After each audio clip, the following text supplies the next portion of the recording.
Hey guys, Rock and Robbo here with the beginning of a new series. A series I've wanted to do for a long time, but I've put off for one reason or another. But I finally decided to begin it. As you can see by the title, it is Living with Epilepsy, my story. So, if that hasn't given it away, I suffer from epilepsy. And it began 14 years ago when I was 12, so each of these episodes, they're not going to be particularly long. I'm going to be sort of covering maybe one or two sort of seizures I'd had at that particular time, and then I'll move on to the next ones. Videos won't be long because it's kind of a hard thing to talk about, especially if you do it for an extended period of time, so probably only be a few minutes each time. But thank you for sort of clicking on this video. Please share it. If you're only going to share one of my videos, share this one, because I'd like other people to see this and get some awareness on epilepsy, because it's very, very worrying how little a lot of people seem to know about it. So with that, I will begin back when I had my first seizure, which was, as I said before, 14 years ago. So one night, same as any other night, I was playing on my PC, playing Star Wars Galactic Battlegrounds, and I hadn't even loaded into the game yet. I was on the loading screen waiting, and same as any other night, and then as soon as it's going to sound, the next thing I know, I was in an ambulance. I had no idea what had happened. I was confused. I was scared because I could hear my mum was in the ambulance with me and she was crying. I'm sure she was.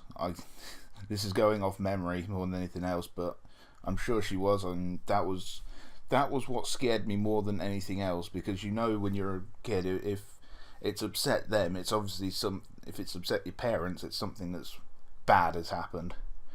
But yeah, I remember going to the hospital. I was quite cold because at that time of the year it was still reasonably warm, so I had been wearing nothing but my underwear. So yeah, that was kind of chilly. I did get given a shirt, so that wasn't too bad. But no, I went into the hospital. I was put in the ward with some of the other kids that were sort of ill. It was quite late at night because I'd gotten home from school and was playing it, so basically I got there and then I think everybody was near enough asleep. So next morning I woke up, I was feeling still dizzy, confused. You're kind of out of it for about a day at least after you've had a seizure, or at least when I have. I had some hospital food was brought for me, and the rumours are all true. It's awful, and it was weird being in a hospital. I'd only been in one once before to see a friend who'd hurt his back, so it was a bit different actually being in there, and it was very, very odd. Something I've only actually experienced staying overnight in a hospital that one time. So, but yeah, very strange experience. Especially seeing all the other ill sort of kids in the room, it's kind of jarring, really. But doctors came in with my parents. The doctors reckoned that because I was 12, I was just about to hit puberty, and my hormones were all over the place, and that might have caused an imbalance, which led to the seizure, which seemed like a plausible sort of explanation, and we all hoped that was true, but sadly that wasn't. And that's all I'm going to go for this particular video. If you couldn't hear by the slight shake in my voice, this has actually been really hard to actually talk about, but I want to raise some awareness, even if it's just 2 or 3 people who watch this. It's just something that I want to try and do. That I suppose I'll leave one tip at the end of this for if you know a person with epilepsy, and it's don't force them to talk about it. If they want to talk about it, they will do. They will do. The worst thing I had when I was a kid with this, it was the first sort of year or two, and it was when sort of if I'd go to school, sort of friends or teachers would say, you know, oh, when was the last seizure? And that wouldn't, because I was very uncomfortable talking about it, I was really low on confidence. I really just didn't want to.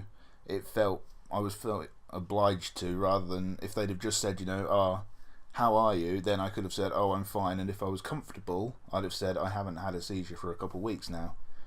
And that's the difference. You've got to make a person with epilepsy feel comfortable about talking about it, rather than sort of being all out with it and trying to almost force them to talk about it. So just try and be understanding, give them the space, and just listen when they do want to talk.